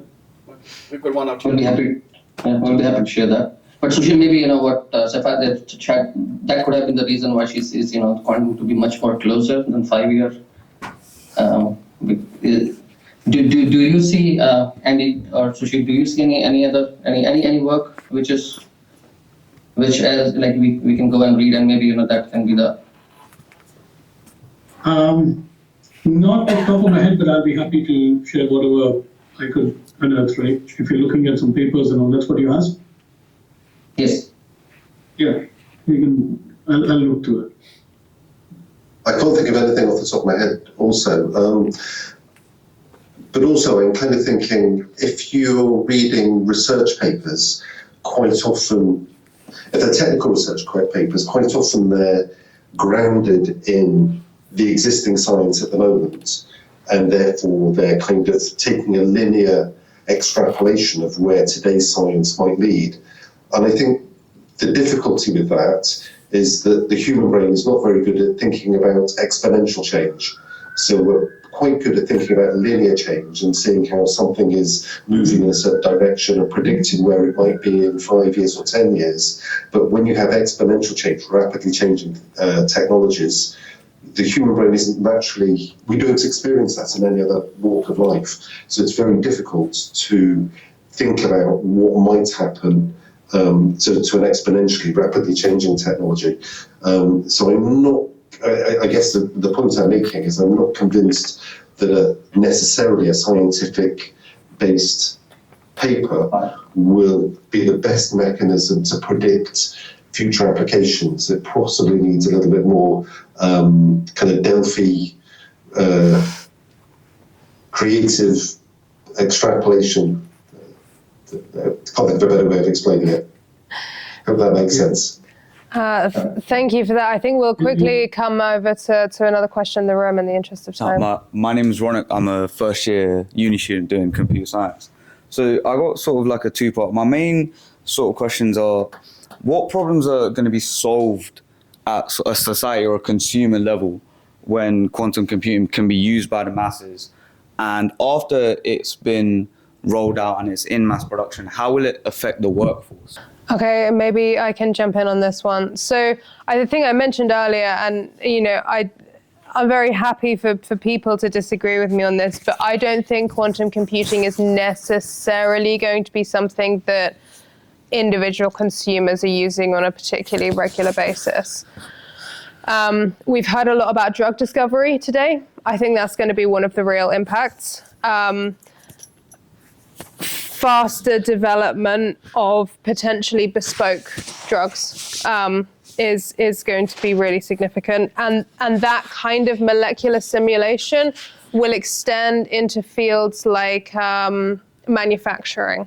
So not only for materials, but one of the flagship use cases for quantum computing is the improvement of the Haber-Bosch process, which is used throughout the world's food production and currently is responsible for about something like 3% of the world's energy.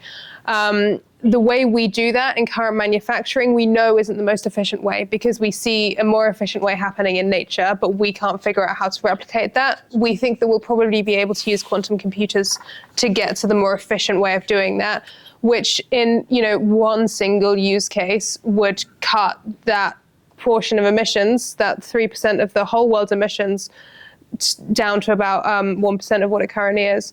So I think that from my perspective, and I'll make sure that Sushil and Andy get to chime in on this as well, but you're not necessarily going to see changes in your day-to-day life, but what you're going to see is a lot of the world's systems slowly getting better in various ways. I don't know if that chimes with you. I agree with Safai on this one. No, there's no consumer problem out there which are directly solved by quantum today. Okay, this is a statement that you can take it, but it's an indirect way, as Safai rightfully said. I gave you an example, right? For example, you guys used your navigation maps and stuff. Today it's all GPS based. Going forward, it will be quantum sensing, but you indirectly are seeing the effects of it without changing much of it. Only thing, you're getting more accurate maps, and all the autonomous driving, everything becomes better. So it's an indirect way of looking at it. So I would say don't think from a consumer problem directly being solved by quantum. At least that's my, I support Safai on this. And someone in the room wants to chime in. Just an extent. See, we talked about AI for AI and then a lot of technology discussions. It probably will disrupt the way the problem is getting solved. And the way it is heading is the problems before those are identified will get resolved. Right?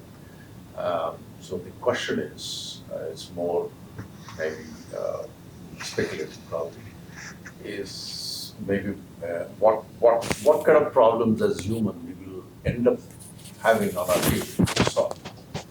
If largely with all quantum, in next 5 years or 10 years or whatever, we'll look at the drugs, for example. Yeah.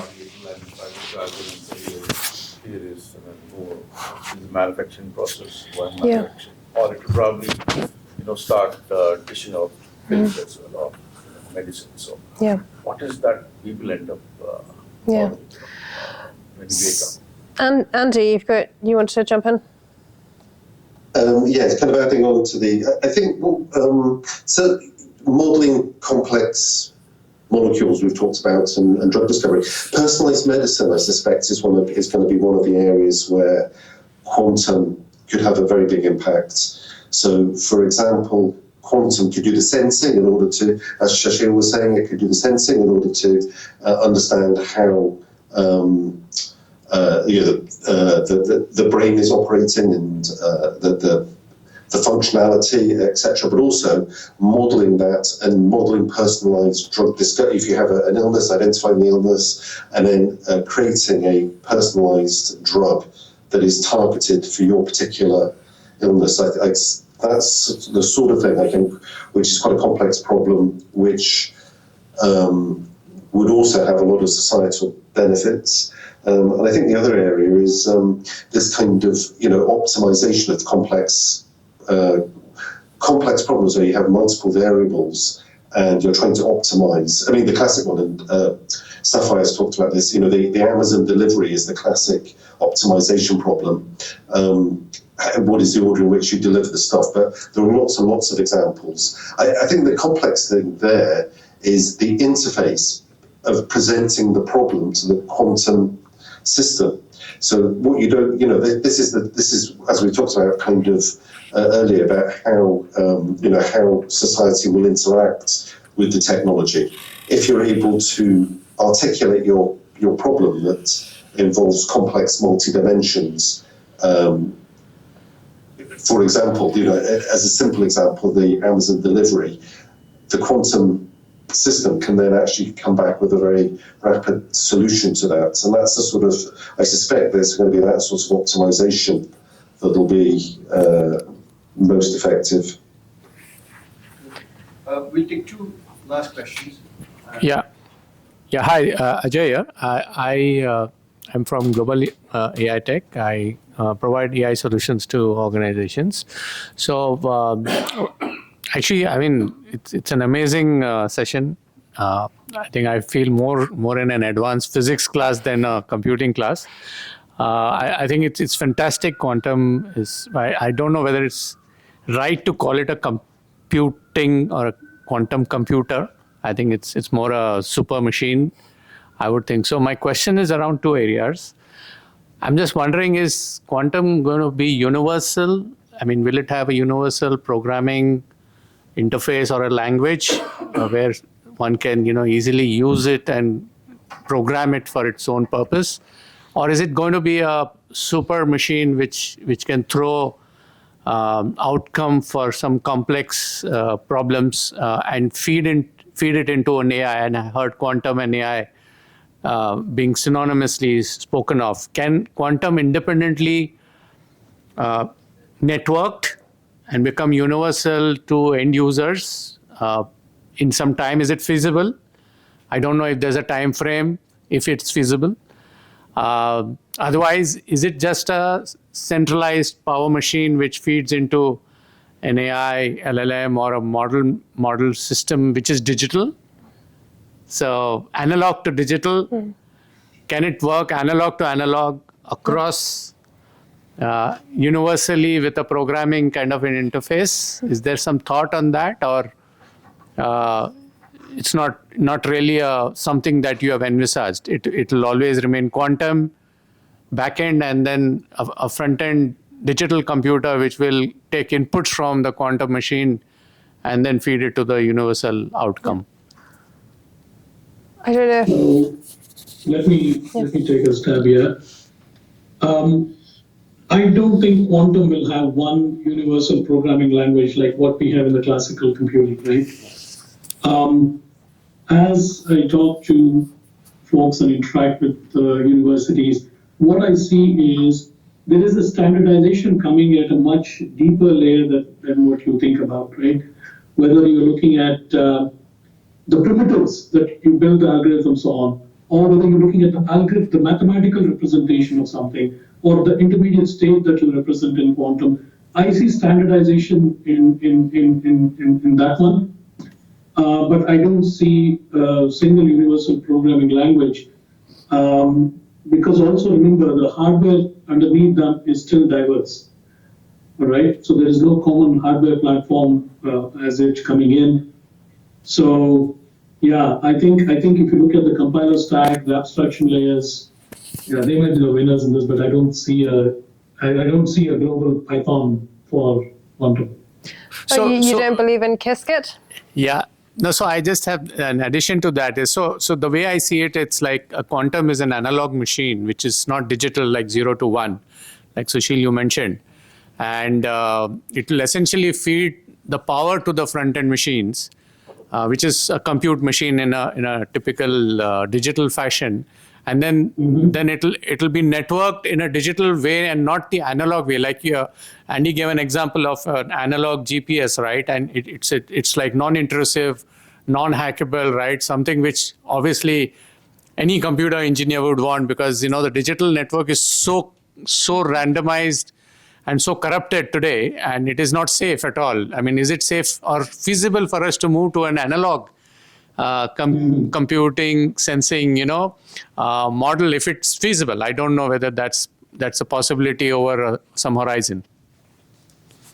I mean, I know you guys mentioned Qiskit and stuff like that, but that's optimized primarily for an IBM machine. Yes, of course. It's not hardware agnostic at this point. At the lowest level, it's still IBM.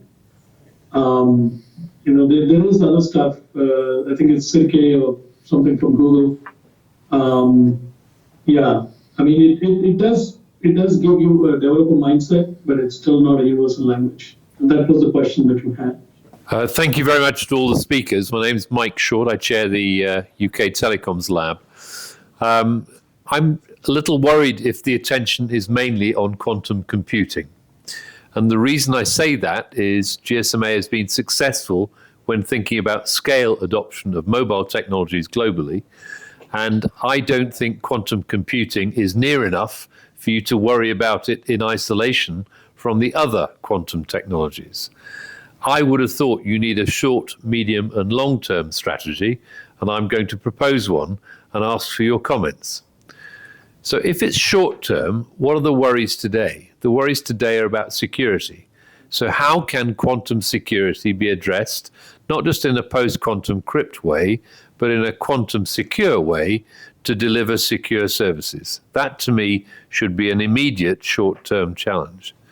In terms of medium-term, I think quantum sensing and quantum PNT need attention because they're likely to be adopted by the industry fairly quickly, not as long-term as quantum computing, but fairly quickly.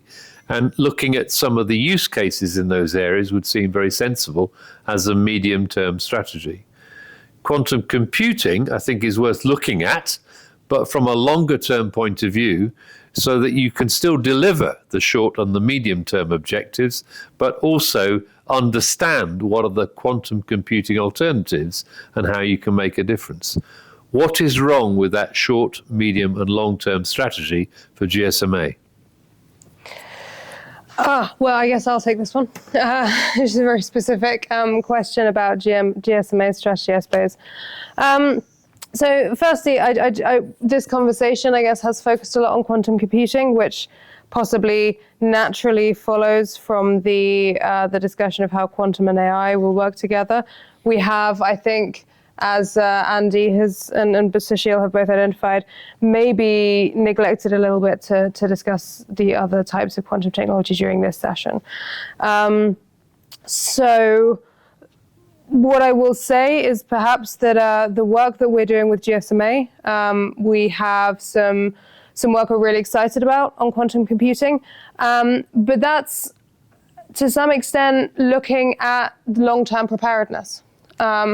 We're not expecting quantum computers to arrive next year, but we do think it's going to take a long time to figure out how to use quantum computers when we get here. And a lot of what we're doing is around the identification of frameworks for assessing and prioritizing use cases, an adoption roadmap for monitoring and preparing, and an estimation of sort of impact and operational and business impact, which sort of then starts to feed slowly into the long life cycles of telco innovation and adoption. So I do agree with you that quantum computing is a long-term development, but I think that as I was saying earlier, with some technologies, we've maybe not prepared as much in advance of those being ready, and that's changed the way that we've adopted and adopted to them. And I think that we have an opportunity with quantum computing to make sure that we're preparing for that long-term development nice and early. That doesn't mean that the other technologies aren't valuable and important, certainly. But to some extent, the prioritization we make is to do with impact. What are the monetization opportunities? As Faye said at the beginning of this, the telco sector in particular has had difficulties over the last couple of years with monetizing 5G, with stagnating ARPUs, and stagnating ARPU, meanwhile continued data traffic growth and profitability in the industry is maybe something that we should be looking to address, that we are looking to address. So, a lot of this conversation is guided by impact and what can be monetized. And with quantum computing, there is also an opportunity to use that to really drive, I think, some interesting services and revenue generating applications. So I think quantum computing is exciting. There's a lot to develop and to learn. And I also think the other quantum technologies are exciting, and there's a lot to develop and learn. And what the timeline of each of them will be, I think, is hard to say based on a wide range of variables like commercial availability of technology, level of innovation and interest among the sector, the telco and other sectors, development of use cases, which to some extent has to come out of sector-led innovation and has to be really bottom up. I don't know if that totally answers your question, but I do feel like I've probably monologued for long enough. The right track of impulse back. But to the gentleman's point about the short-term security, I'll add a little bit color to that too. When we say security, you need to understand there's no quantum machine out there that's going to break your encryption today. You're still looking at 5-10 years out. What people are focused on in security is how do you protect your data today? Because a lot of it is about mine the data, keep it, we will take care of it later on. Yeah. So please understand the little subtlety when we talk about security, but your medium, short, medium, and long trajectory is pretty valid. Yeah.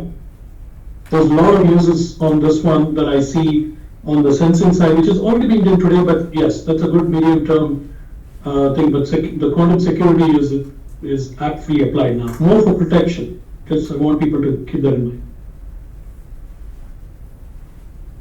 I'll answer that. I agree with this short, medium, and long term. The technologies you've identified there, Mike.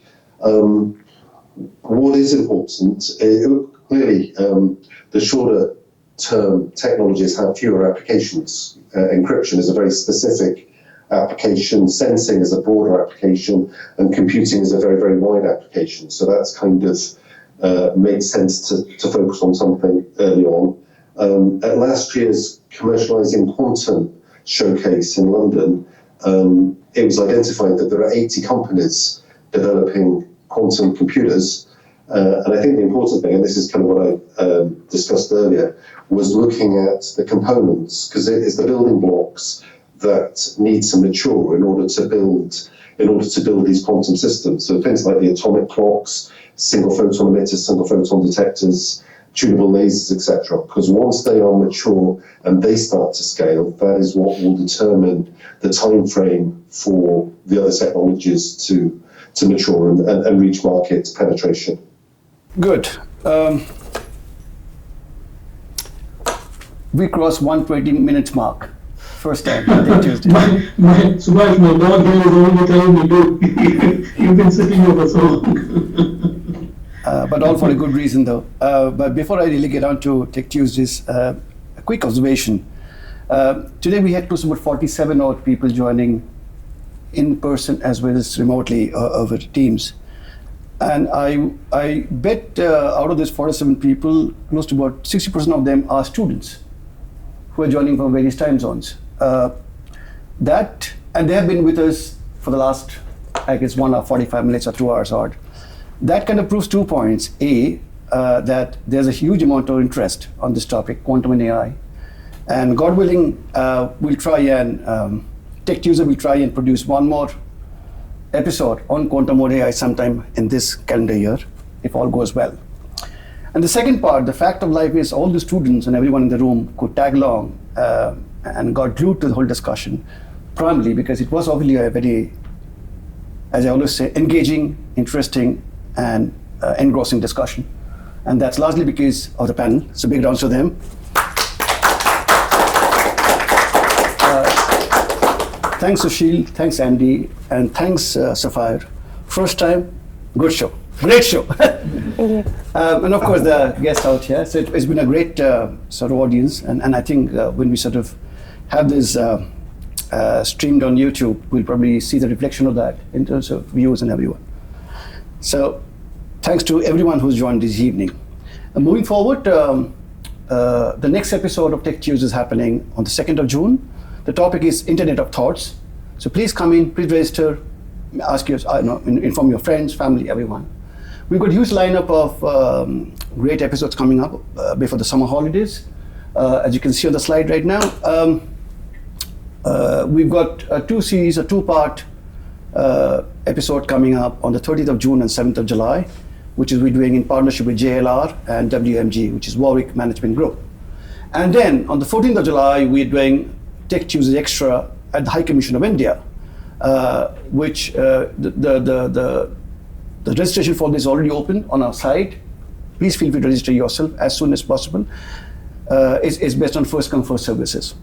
And of course, how come we missed this house? On the 16th of June, we're doing Tech Tuesday UK Mixer in this very premise, which is going to be about 90 minutes, 120 minutes or no discussion. It's just going to be pure mixing, networking, meeting the industry leaders. So that's all from my side. Please do sort of register yourself. And yes, don't rush home. We will take your bites as well. Thank you once again for joining this evening. Enjoy the day, rest of the day rather. And yes, thank you. Thank you, guys.